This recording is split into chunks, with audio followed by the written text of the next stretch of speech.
నమస్తే, జై శ్రీరామ్, భరత్ మాతాకి జై, వందే మాతరం. నేను మీ విలాసాగరం రమేష్. ఈరోజు 14th ఫిబ్రవరి 2025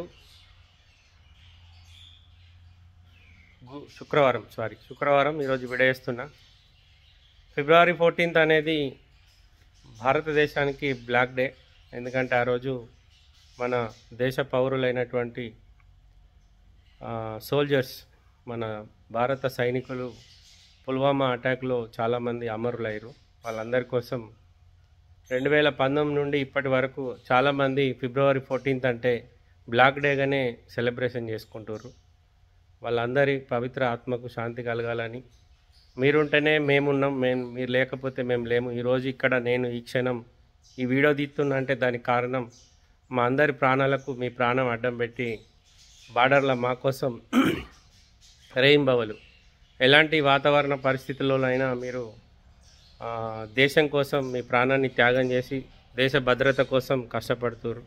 మీ అందరికీ శిరస్సు వంచి పాదాభివందనం చేసుకుంటున్నా. ఎందరో అమరులందరికీ వాళ్ళ కుటుంబాలకు ప్రగాఢ సానుభూతి తెలుపుకుంటున్నా. ఎందుకంటే ఈరోజు భారతీయులు, ప్రతి ఒక్క భారతీయుడు గర్వంగా చెప్పుకోదగ్గ విషయం ఏంటంటే మన కోసం భారత సైనికులు ఫిబ్రవరి 14th రోజు ఈ మనందరి కోసం అక్కడ ఆ రోజు అమరులయ్యారు తీవ్రవాద చర్యకు. సో మనం భారతీయులని ఎవరైతే అనుకుంటారో వాళ్ళందరూ ఈరోజు బ్లాక్ డేగానే సెలబ్రేషన్ చేసుకుంటారు. కొంతమంది దేశద్రోహులు ఉంటారు, వాళ్ళు ఈరోజు వేరే రకమైన సెలబ్రేషన్ చేసుకుంటారు. అందుకోసమే ఈ వీడియో తీసిన.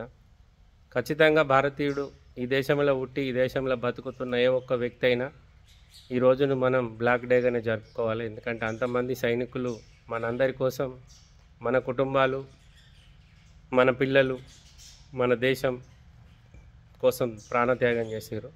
వాళ్ళందరి ఆత్మశాంతి కలగాలని మనస్ఫూర్తిగా కోరుకుంటున్నా. నాకు తెలిసి నేనైతే ఎప్పుడైతే ఫిబ్రవరి 14th ఈ అటాక్ జరిగిందో అప్పటి నుంచి ఇప్పటి వరకు వేరే స్టేటస్ కూడా నేను పెట్టుకోలేదు. ఖచ్చితంగా ఈ రోజును నేను వాళ్ళ కోసమే సెలబ్రేషన్, వాళ్ళ కోసమే ఏదైతే మనందరం బ్లాక్ డేగా చేసుకుంటున్నామో అట్లనే 2019 నుండి ఇప్పటి వరకు అదే కంటిన్యూ చేస్తున్నా. వాళ్ళు ఎక్కడ అయితే అమరులయ్యారో వాళ్ళ కుటుంబాలు చాలామంది ఆ ఒక దుర్ఘటనలో చాలా కోల్పోయారు. కానీ భారతదేశం వాళ్ళకు అండగా ఉంటుంది కూడా. ప్రతి సైనికునికి మన వంతుగా సపోర్ట్గా ఈరోజు బ్లాక్ డేగా జరుపుకుంటూ వాళ్ళ స్టేటస్లు కానీ వాళ్ళ వీడియోస్ కానీ ఏమైనా షేర్ చేస్తే ఉంటే షేర్ చేయరు. ఇక చాలామంది దేశద్రోహులు ఉంటారు. ఈ దేశంలో తినుకుంటూ, ఈ దేశంలో బ్రతుక్కుంటూ పక్క దేశాన్ని ప్రేమించిన కొడుకులు బాగా మంది ఉన్నారు. ఇక్కడ అమెరికాలో జరిగినట్టు మన దేశంలో కూడా ఈ దేశంలో నుంచి వలసగా వచ్చి బతికి సెటిల్ అయిన వాళ్ళందరినీ ఏరిపారెత్తే ఇంకొంచెం ప్రశాంతంగా ఉంటుంది. ఇప్పుడు బయట కనబడే శత్రువుతోటి కొట్లాడచ్చు, కానీ కనబడని శత్రువు మన పక్కకుండా ఏం చేసేదాకా కూడా తెలియదు. ఆ వసంటోళ్ళు బాగా మంది ఉన్నారు.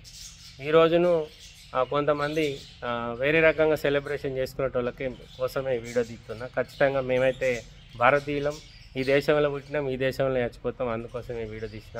భారత సైనికులందరికీ ఆ రోజు జరిగిన ఏదైతే బ్లాస్టింగ్లో చనిపోయిన ప్రతి ఒక్క సైనికునికి పాదాభివందనం చేస్తున్నా. వాళ్ళ కుటుంబ సభ్యులందరికీ ప్రగాఢ సానుభూతి తెలుపుకుంటున్నాం. ఓకే సార్, మళ్ళొకసారి అందరికీ జై హింద్, జై శ్రీరామ్, భారత్ మాతాకి జై, వందే మాతరం. నమస్తే.